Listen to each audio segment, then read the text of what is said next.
So after Joseph's death, this new Pharaoh ventures to eliminate the children of Israel.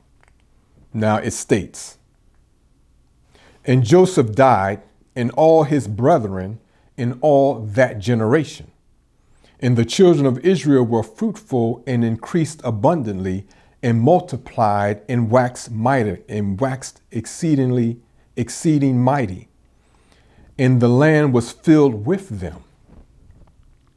Now there arose up a new king over Egypt, which knew not Joseph.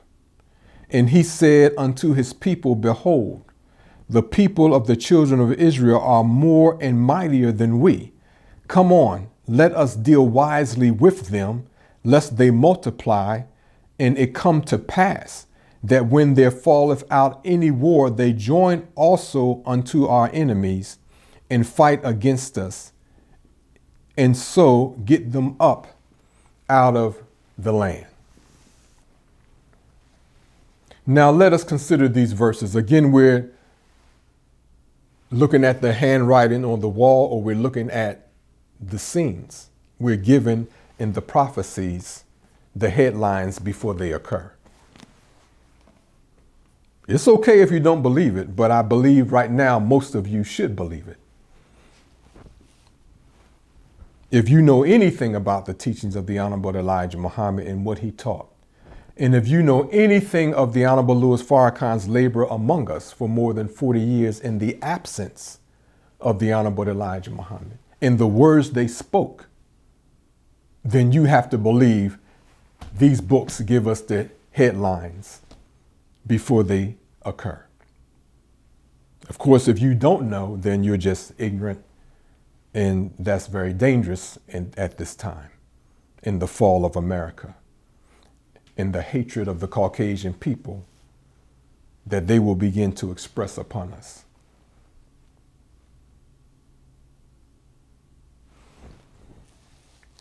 So ignorance will not be bliss today. It will get you dismissed into a shallow grave. Well, let's consider these verses. First, dealing with Joseph died and all his brethren in all that generation. Well, the Honorable Louis Farrakhan is 87 years of age. And those of his generation, many have passed away, and some are passing away. Yet Master Fard Muhammad remains alive and well, along with the Honorable Elijah Muhammad. So what should that tell us? Second, this new king or pharaoh knew a war was coming. That's why he mentioned it. He wanted to get rid of the children of Israel based on a war that would come to pass. And he knew that they would not join on to him. They wouldn't support his war. So ask yourself, black man and woman, today, would you support the war effort of the United States when you know at this point that such a war is really about pillaging the earth for the benefit of a few families of the synagogue of Satan? We know that wars are bogus. It's imperialism to destroy the inhabitants of that area and steal their wealth, or to squash them because they may be a perceived threat to Caucasian dominance throughout the world. So no, we wouldn't support a war of the United States, and one is brewing right now. So Pharaoh knows that.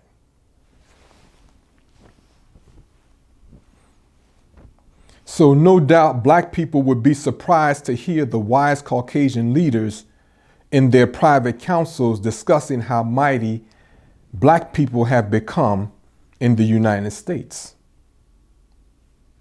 Why? Because they have deceived us into believing that we are far less than what we truly are. These people see us as mighty. We see ourselves as being disenfranchised. We may be so, but that don't mean we're not mighty. We're looking out of our eyes because we see Caucasian people as Lord. But if we see God as Lord, then we'll look at the blessings he's bestowed upon us. And just exerting a little bit of effort we'll be able to gain our independence, at least in thought first.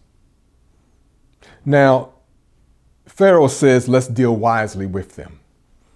And later on, we hear of one tactic used, and it has to do with the use of midwives to kill all of the male children. And that, again, that points to the hospitals. But have you considered what is happening in the Democratic campaign as being a means of dealing wisely with us? We're going to get to that point a little later, because to deal wisely with someone you want to take out is to deceive them into doing your bidding so that you could set them up for the slaughter. And since Black leadership, Negro leadership, is so enamored by Caucasian people's persona and sense of rulership, then we're easy pickings to be goaded into these death traps. We're going to get to that a little later.